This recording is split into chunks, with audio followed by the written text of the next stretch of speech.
ఎండాకాలం మొదట్లోనే ఆదిలాబాద్ పట్టణంలో నీటి కోసం ఇబ్బంది పడుతున్నారు జనం. వారం 10 రోజులుగా నల్లాల నుంచి నీటి సరఫరా ఆగిపోయింది. ఓవైపు మిషన్ భగీరథ పనులు, మరోవైపు పవర్ కట్ల వల్ల టౌన్లో నీళ్లు రావడం లేదు.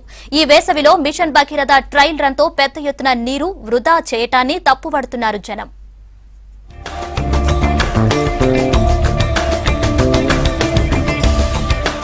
ఎప్పటిలాగే ఈ ఏడాది కూడా ఆదిలాబాద్ పట్టణ వాసులకు తాగునీటి ముప్పు ముంచుకొచ్చింది. వారం రోజులుగా నల్లాలు రాక జనం ఇబ్బందులు పడుతున్నారు. మిషన్ భగీరథ పనులు జరుగుతున్నా తాగునీరు వేసవిలో అందుబాటులోకి రావడం కష్టమే. భూగర్భ జలాలు అడుగంటి పోతుండటంతో చేతి పంపుల్లో కూడా నీళ్లు రావటం లేదు. భగీరథ పనులతో అనేక పైపులు పగిలిపోయి లీకేజీలు ఏర్పడుతున్నాయి. దీంతో తరచూ 2-3 రోజుల పాటు నీటికి అంతరాయం ఏర్పడుతోంది.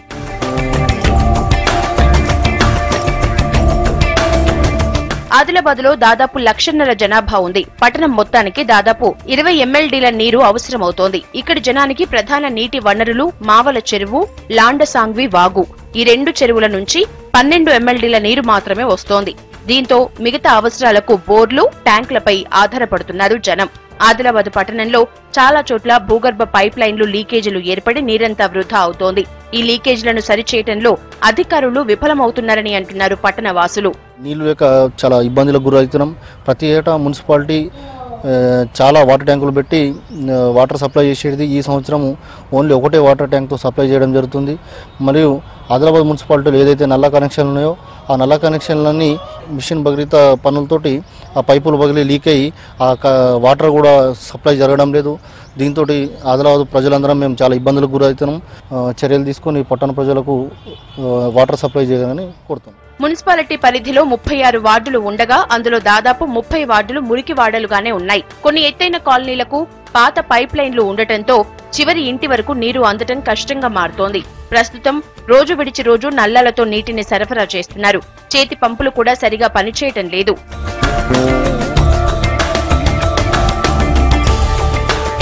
ఈసారి ప్రజలకు ఇబ్బంది కలగకుండా చర్యలు చేపడతామని హామీ ఇస్తున్నారు మున్సిపల్ అధికారులు. అవసరమైన చోట ట్యాంకర్లతో నీటిని సరఫరా చేస్తామని హామీ ఇస్తున్నారు. ఆదిలాబాద్ పట్టణంలో మిషన్ భగీరథ వాటర్ తీసుకుని ప్రజలకు day by day water supply చేయడం జరుగుతుంది. మొన్న ఒక వారం రోజులు తిరుపల్లి ఏరియాలో కూడా, ఈ శాంతినగర్ ఏరియాలో కూడా వాటర్ లీకేజెస్ ద్వారా ఒక 5 రోజులు ప్రాబ్లం అయింది. ప్రజెంట్ అయితే దాన్ని సెక్యూర్ చేశాము. ఏదైతే మిషన్ భగీరథ వాటర్ ఇస్తుందో దాన్ని ప్రతి వార్డుకు కూడా మనం తీసుకొని అన్నిటి కూడా వాడుకుంటున్నాము. ఎక్కడైతే ఇబ్బంది ఉన్నా కూడా ఉన్న వాటర్ ట్యాంకర్ మనకు ప్రజెంట్ ఒకటే ఉన్నది. దాంతో ఎక్కడెక్కడ ఉన్నదో అక్కడక్కడ పంపేయడం జరుగుతుంది. ప్రజెంట్ అయితే కంప్లైంట్ ఎక్కడున్నా ఇమీడియట్ అటెండ్ అవుతున్నాము. ప్రాబ్లమ్స్ అన్ని సాల్వ్ చేస్తాము. ప్రజలకు తాగునీటి కష్టాల విషయంలో అధికారులు ముందస్తు ప్రణాళిక రూపొందించడం లేదంటున్నారు పట్టణ వాసులు. ఈ వేసవిలో అయినా నీటి సమస్యల్ని పరిష్కరించాలని కోరుతున్నారు.